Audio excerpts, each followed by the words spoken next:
பாலக்காட்டு மாதவ நாயர்னு ஒரு வேஷம், அந்த 7 நாட்களுள்ள வேஷம். பாலக்காட்டு மாதவ நாயர்னு ஒரு சங்கீத வித்வான், அவரை மட்டும் போட்டி இந்த வீட்டை அலைஞ்சிட்டு இருப்பார். ஒரு வாடகை வீட்டில் குடியிருப்பார், அம்பிகா அந்த வீட்டில் குடியிருப்பார். அந்த பொண்ணை இப்படியே லவ் பண்ணுவோம், 2 பேரும் மாதிரி லவ் பண்ணி ஓடி போட முடிவு பண்ணும்போது ஊஜனங்களாம் முடிச்சு போட்டு மொத்தி இவர் அடித்து போட்டு அவளை அம்பிகா கூட்டி போய் ராஜேஷுக்கு கல்யாணம் முடிச்சிடுவாங்க. ராஜேஷுக்கு ஏற்கனவே அம்மா மரண படுக்கிட்டு இருக்கிறா. நான் உயிர் போகிறதுக்கு முன்னாடி தாலி கட்டு சொல்கிறா. கல்யாணமானவன் பொண்டாட்டி சேர்ந்து போயிட்டா, 7 வயசு குழந்தை இருக்குது. வேறு வழி இல்லாமல் தாலி கட்டியாச்சு. ஃபஸ்ட் நைட்டில் போனால் அந்த பொண்ணு பாய்சன் சாப்பிடுது. என்னம்மான்னு கேட்டால் ஏற்கனவே அதை லவ் பண்ணாங்கிறான்.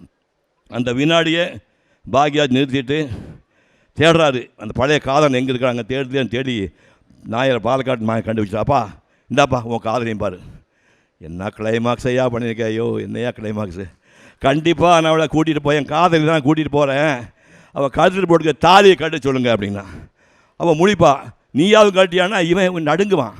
அந்த பொண்ணு தாலியை கட்டுறா, நோன்னு மயக்க மாட்டவும் கத்துவான். அது சொல்லுவார், என் காதலி உங்கள் சம்சாரமாகலாம், உன் சம்சாரம் எனக்கு காதலி ஆக முடியாது. அதுதான் படம்னு அந்த 7 நாட்களோட படம்.